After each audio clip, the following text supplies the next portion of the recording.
বাংলাদেশী অসমত পুনৰ যিকোনো সময়তে যিকোনো প্ৰান্তত চলিব বৃহৎ উচ্ছেদ অভিযান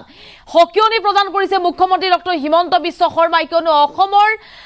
অসমৰ সৈতে জড়িত বা অসমত বাংলাদেশীৰ চাৰিওফালৰ পৰা ঘেৰি ধৰাৰ এক বিশেষ তথ্য লাভ কৰিছে অসম চৰকাৰে আৰু তাৰ পাছতে হুংকাৰ প্ৰদান কৰিছে যে বৃহৎ উচ্ছেদ চলাবলৈ সাজু হৈ পৰিছে চৰকাৰ এই মুহূৰ্ততে ডাঙৰ খবৰ লৈ আহিছো অসমত বাংলাদেশী অসম এৰিব লাগিব এটা এটাকৈ বাংলাদেশীৰ বাসগৃহ ভাঙিবলৈ সাজু হৈ পৰিছে চৰকাৰ আৰু এক বৃহৎ উচ্ছেদৰ ইংগিত প্ৰদান কৰিছে মুখ্যমন্ত্ৰী ডক্টৰ হিমন্ত বিশ্ব শৰ্মাই এটা এটাকৈ ঘৰ ভাঙি দিয়া হ'ব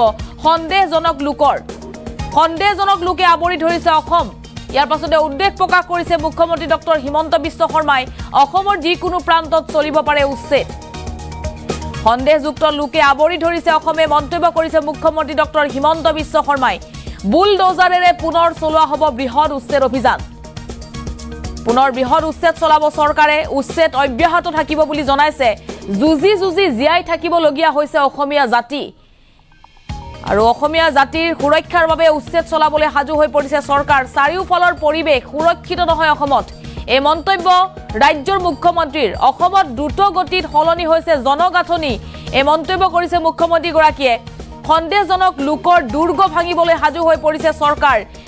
যিসমূহ অঞ্চলত সন্দেহজনক লোকৰ দুৰ্গ সেই দুৰ্গ ভাঙি দিয়া হ'ব অসমত সন্দেহজনক লোক কোনো কাৰণতে থাকিব নিদিয়াৰ হুংকাৰ দিছে মুখ্যমন্ত্ৰীয়ে অসমৰ যিকোনো প্ৰান্ততে শীঘ্ৰে পৰিব বুলডোজাৰৰ কোপ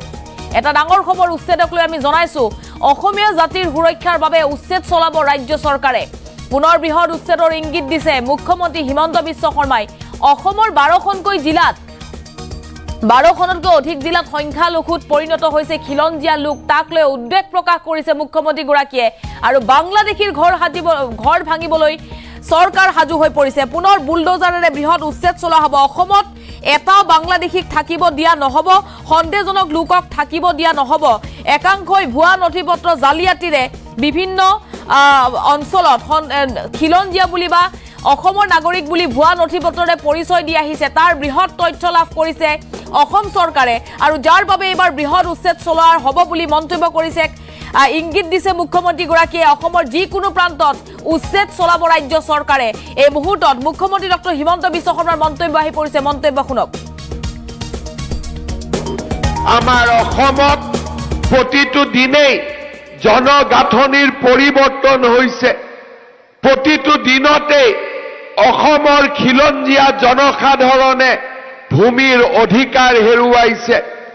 আইনৰ হেজাৰ প্ৰচেষ্টাৰ পিছতো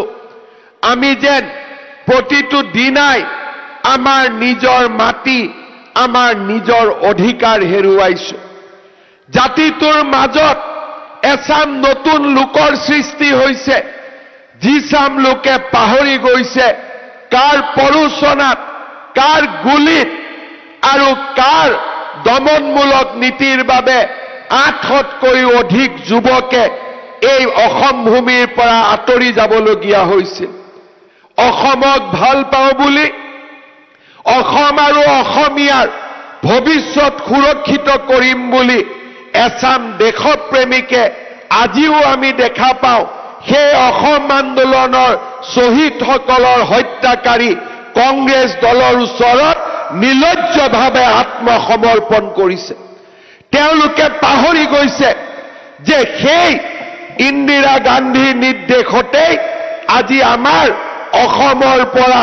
800জন শ্বহীদক অসমীয়াৰ বুকুৰ মাজৰ পৰা কাঢ়ি লোৱা হৈছিল আজি তেওঁলোকে পাহৰি গৈছে যে সেই কংগ্ৰেছ দলৰ কাৰণে আজি প্ৰতিটো দিনাই অসমীয়াই নিজৰ অধিকাৰ হেৰুৱাইছে আজি অসমৰ 12খনতকৈও অধিক জিলাত আমি সংখ্যালঘুত পৰিণত হৈছো আজি মই সেইসকল দেশপ্ৰেমিকক তথাকথিত দেশপ্ৰেমিকক সুধিব খোজো কি কংগ্ৰেছ দলে যোৱা স্বাধীনতাৰ পিছৰ পৰা অসমীয়া জাতিক দুৰ্বল কৰিলে লোকপ্ৰিয় গোপীনাথ বৰদলৈয়ে যি আধাৰ নিৰ্মাণ কৰিছিলে সেই আধাৰক মখিমূৰ কৰি পেলালে আজি সেই দলক শক্তিশালী কৰি আমি কাক দুৰ্বল কৰিব খুজিছো আমি আমাৰ নিজৰ জাতিটোক দুৰ্বল কৰিব খুজিছো, আমি আমাৰ নিজৰ সমাজখনক দুৰ্বল কৰিব খুজিছো, আৰু অসম আন্দোলনৰ সেই ঐতিহাসিক ত্যাগ আৰু ঐতিহাসিক আন্দোলনটোৰ যি আত্মা আছিল, সেই আত্মাটোক আজি আমি পুনৰ হত্যা কৰিব খুজিছো। দেশপ্ৰেমৰ মূল্য কোনোবাই কাৰোবাৰ লগত বুজাবুজি কৰি চৰকাৰ গঠনতে শেষ হৈ নাযায়। চৰকাৰ গঠন কৰাৰ পিছতো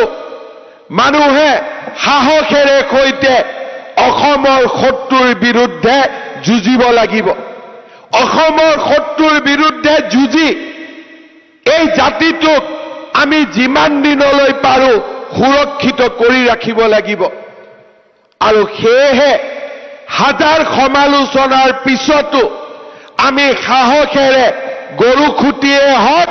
কচুতলিতে হওক, আমি অসমীয়া জাতিৰ সুৰক্ষাৰ বাবে আমি যিমান দূৰলৈ যাব লাগে সিমান দূৰলৈ যোৱাৰ বাবে আজি আমি প্ৰচেষ্টা কৰিছো। অসমৰ ভূমি, অসমৰ জনজাতীয় লোকসকলৰ ভূমিকে হওক, অসমৰ খিলঞ্জীয়া লোকসকলৰ ভূমিয়ে হওক, আজি আমি সুৰক্ষিত কৰাৰ বাবে আজি আমি একনিষ্ঠভাৱে সংগ্ৰামত ব্ৰতী হৈছো। মই বিশ্বাস কৰোঁ আমাৰ অসমীয়া জাতিটোৱে যুঁজি যুঁজি আমি জীয়াই থাকিব লাগিব। আমাৰ চাৰিওফালৰ পৰিৱেশ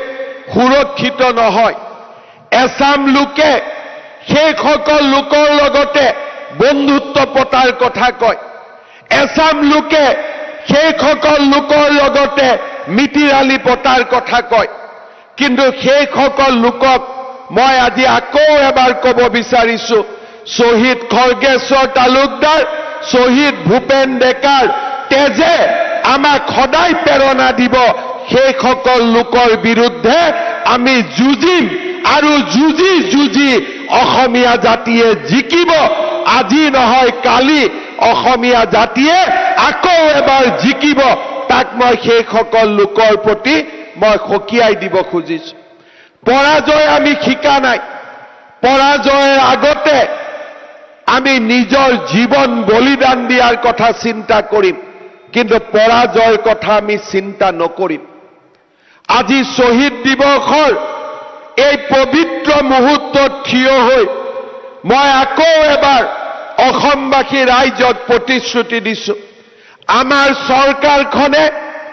ভাৰতীয় জনতা পাৰ্টীয়ে অসমৰ জাতি, মাটি আৰু ভেটি ৰক্ষা কৰিবৰ কাৰণে সৰ্বোচ্চ বলিদান দিবলৈ আজিও সাজু আছে আৰু অহাকালিও সাজু থাকিব। এয়াই আমাৰ মৃত্যুপণ, এয়া আমাৰ সংকল্প। শ্ৰদ্ধাৰ ৰাইজ, যোৱা 3টা বছৰ গৰুখুটিয়ে হওক, কাজিৰঙাই হওক, কচুতলিয়ে হওক, এইখন চৰকাৰৰ বিৰামহীন সংকল্পৰ কথা আমাক আকৌ এবাৰ সন্মুখলৈ লৈ আহে। আজি আমি যোৱা কেইটামান দিনৰ ভিতৰত, যোৱা মাত্ৰ 3টা বছৰৰ ভিতৰত আমাৰ অসমৰ খিলঞ্জীয়া লোকসকলৰ ভূমিক সুৰক্ষা কৰিবৰ বাবে আমি এফালৰ পৰা আমি আমাৰ দায়িত্ব পালন কৰাৰ বাবে আগবাঢ়িছো। যি কাজিৰঙাৰ সমীপত এদিন সন্দেহযুক্ত লোকে তেওঁলোকৰ